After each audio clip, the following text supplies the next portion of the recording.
pretty nice. You can imagine what it was like years ago. I'm riding along with my cam here, just going on and on about this war thing. It never ends, but I want to circle back to the thing I've been thinking about for quite a while now, which is how difficult it is for us to wrap our heads around all the complexity and to think across domains and to understand how all these things are interrelated and interconnected. Most of us just don't have time to read a lot or think a lot about things, and we think we do because any effort we make as individuals is effort we make as individuals. So we clock it. We understand how much time we put into something. And if we're able to really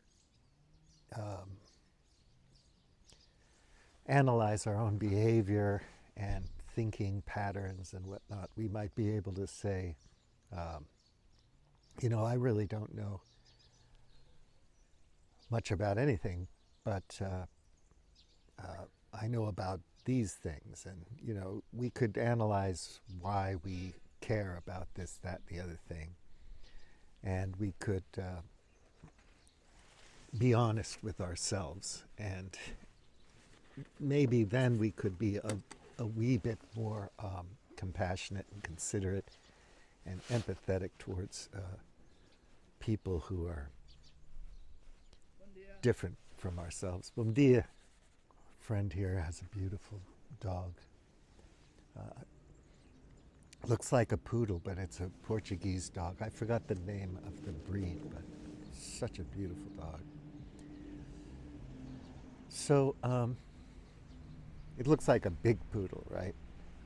But was it Obama that had dogs like that? I forget. I don't know. Anyway, lovely animal. So you can't really expect people to do much. They just can't. They wouldn't know where to begin. So we watch the news and we read newspapers or whatever to get information, and we don't really know what's going on that well. We never did. It took years before people in the United States started to really question what we were doing in Vietnam. It's 1970 to 75 it started happening, but we'd already been in there since 1955.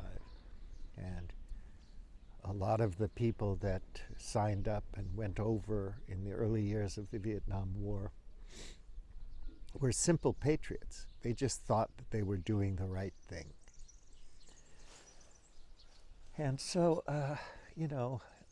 people were the same after 9/11.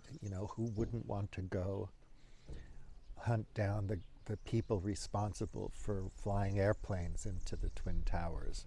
But after many years in Iraq, people start to question what we're doing there,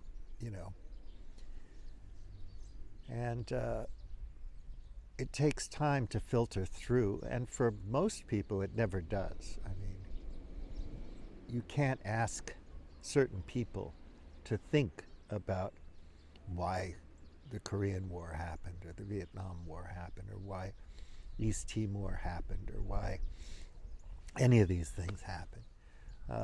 They're just not aware. They don't know. They don't have time to know, and you can't expect them to know.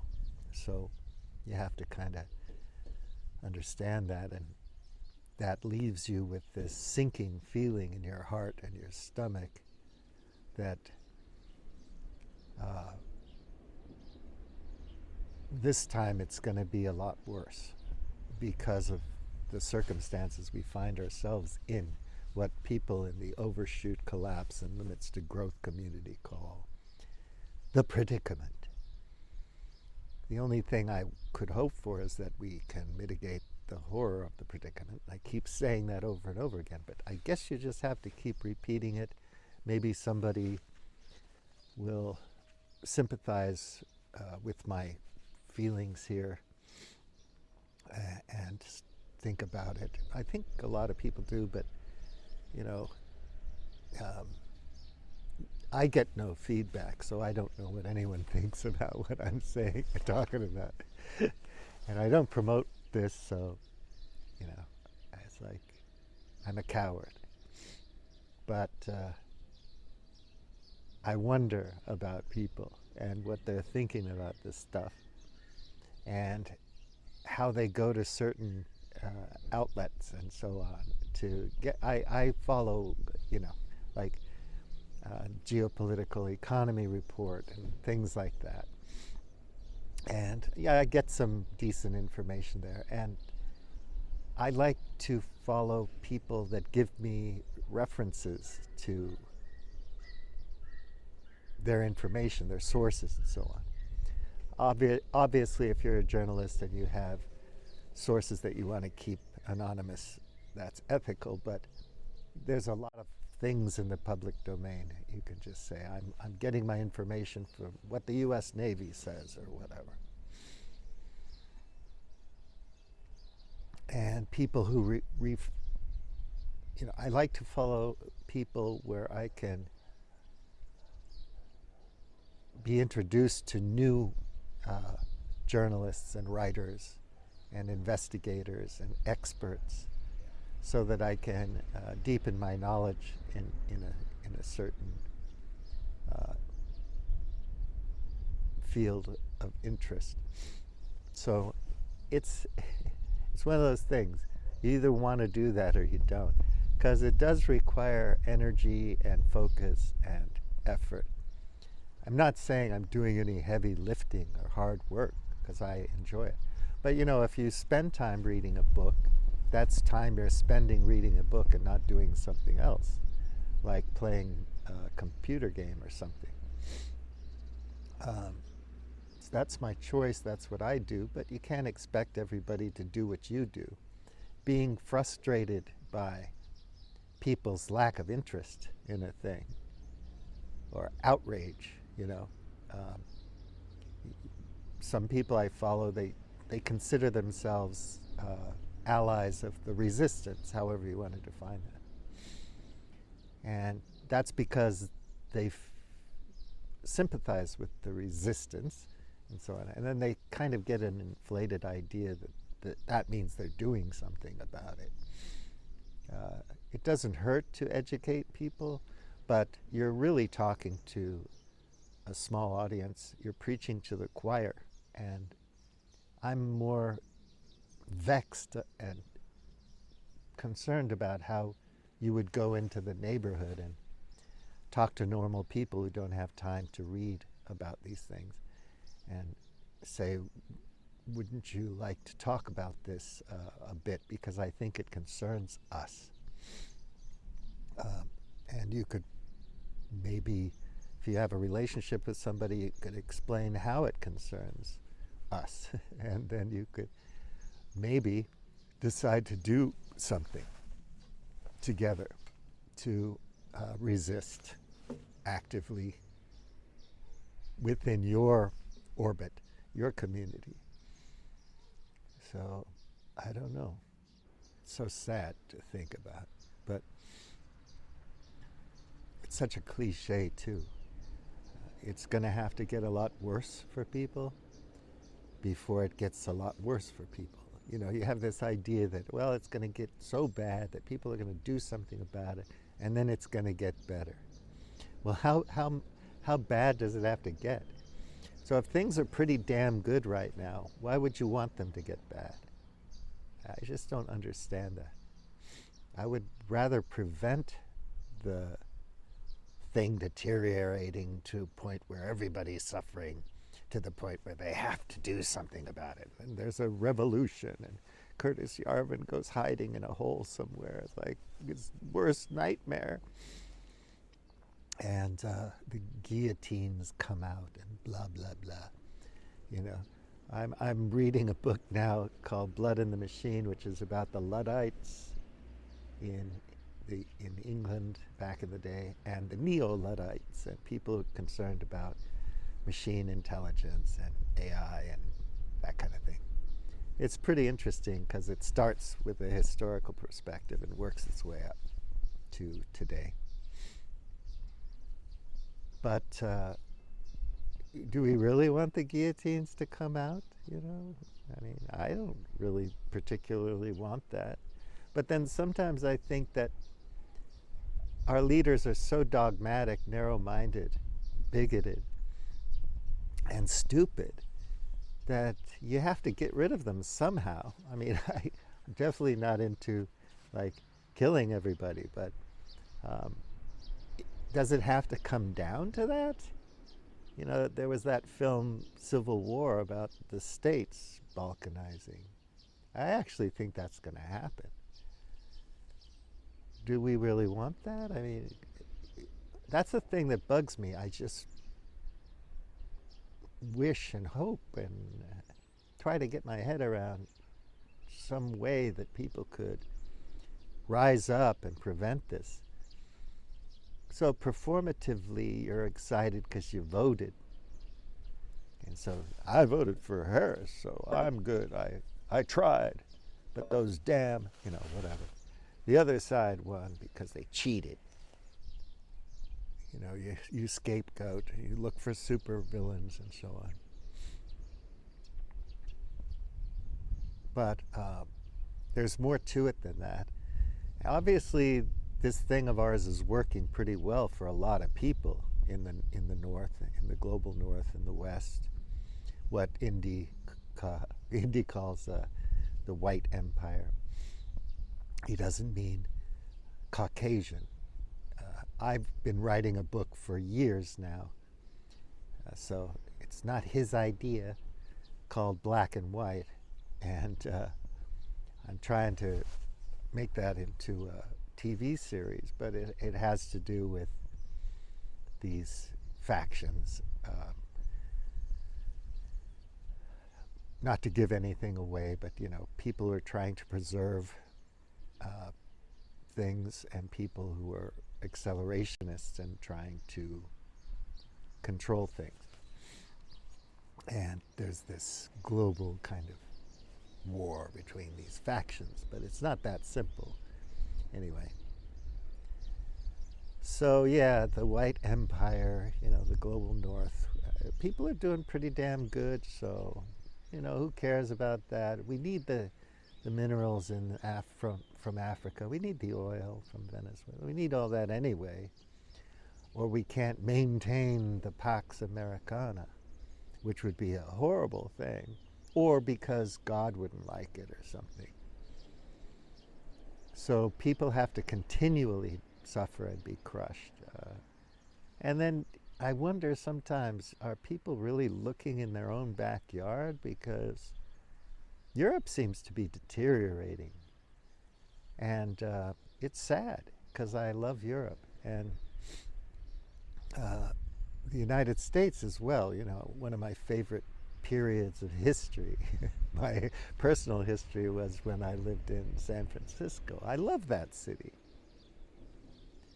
And I had some of the best times of my life there. And it's just, even when I went back to Kamakura in Japan, where I lived for about 4 years or so,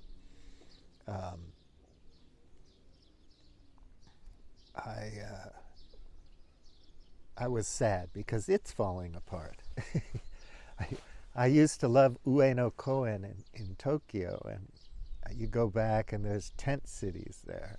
I couldn't imagine that, you know. Shinjuku Gyoen and Shinjuku City Park and so on, when I was there long ago, was pristine. It was beautiful. And you can't imagine any homeless people there. And in Japan, the homeless people are salarymen, Japanese people. They can't really point to just drug addicts and foreigners, you know, immigrants. So it's sad. It just breaks your heart, you know. In all of these places, they have Xintiandi in Shanghai. You know, they rebuild the Chinese-y like neighborhood, and they put, you know, Louis Vuitton stores in there and Mexican food restaurants, high-end, you know, gastro pubs for the foreign business people, the curious, wealthy Chinese folks to go to shop and eat and drink. All over the world you have that. These like relics, tourist traps. But it's not the Japan or the Mexico or the Ireland that I remember from my youth. That really was beautiful and cultural and special. I'm not misremembering this, folks. There were plenty of problems in San Francisco going way, way back, forever, right? I'm not saying it's perfect. Like my little period of history, my little era at that time was pretty good for me, but I was young, you know. I wasn't experiencing Tokyo or San Francisco in the way I would if I had been my age now. As the, you know, we get to 8 point whatever billion people on the planet, and in these new circumstances with communications and technology and internet and everything, it's a dramatic shift on all levels, and I always talk just about slowing down. You know, if we could just do that, if we could all agree to slow down and leave each other alone, like say, okay, you guys do your thing. You're a different country, a different culture. You have a different history. Okay, no worries. Let's do business. You have this, I have that. Let's trade. Let's have people to people and sister cities and get to know each other. And you can wear my costume and I can wear your costume. You know, when I was young, that's what we did. My mother was involved with people to people in Denver, Colorado, and sister cities. And when I was a little kid, 7 years old, I went to Hida Takayama with a group of people, including the mayor of Denver, to a sister cities thing tour. It's all business, but it was fun and it's diplomatic. And my mom wore a kimono and stuff like that. And it wasn't cultural appropriation. It was this kind of connection, you know, and not so far after World War II. And it's a beautiful thing. We had a Japanese community in Denver, and we thought it was great. I used to go to have Japanese food at this Japanese restaurant when I was a kid, and it was Japanesey because it was run by Japanese people. It was great. And then at some point, you know, you're not thinking like that anymore. But, you know, that was during the height of the Vietnam War. So, you know, I was wandering around Hida Takayama with my mom and their group as a kid, being treated like a little prince by the Japanese people. And people were dying in the jungles of Vietnam. I think that was 1967 or earlier, 65, I don't know.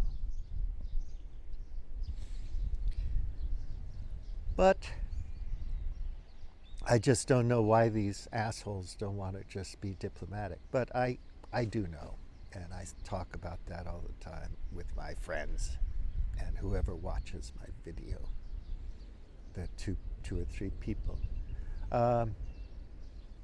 It's just greed. You know, they make more money on the volatility and the enmity and the war than they do on peace, you know. Like, you can't have a little people-to-people group making big bucks anymore, you know. People were making so much money, Americans, working with China. When I was in China, when I lived in Beijing, Shanghai, Hong Kong, But now it's like we have to go to war with China. To heck with this like cooperation and making money, and the sky was the limit when I was in China in 1999. Um, but now it's all about surrounding China, stopping China. Why? why don't we just collaborate with them? Find a way to mitigate the worst outcomes of climate feedbacks, dangerous feedbacks, and so on and so forth. Cooperate.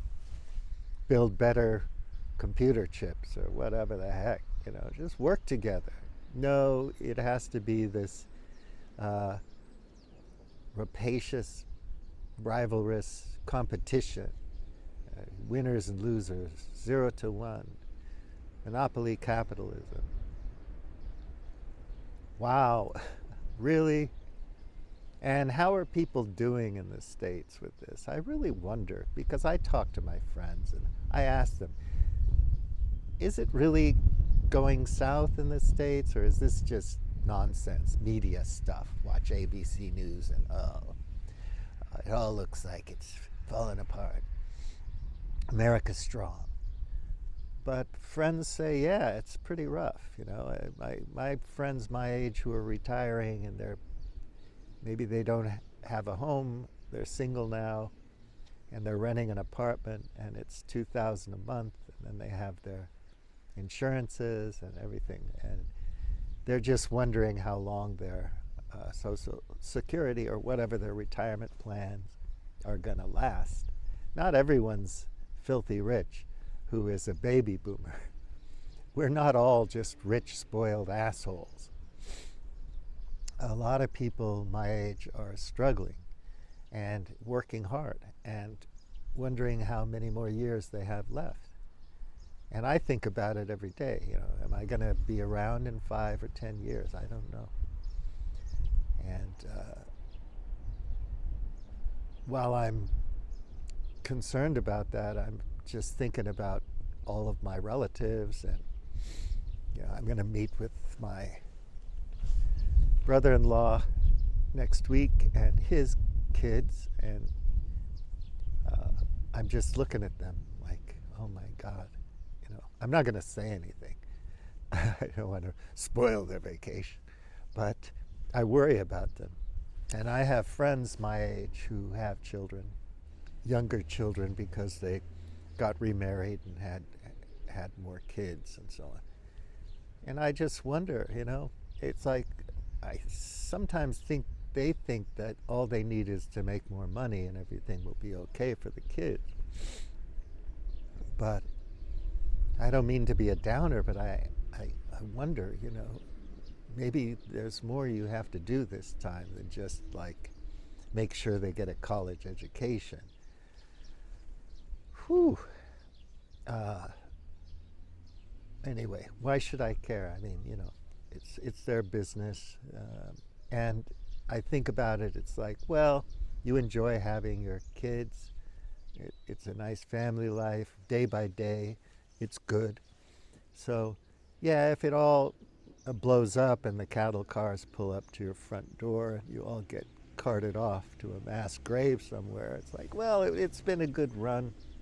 We loved each other. You live in the moment. Everything's an illusion.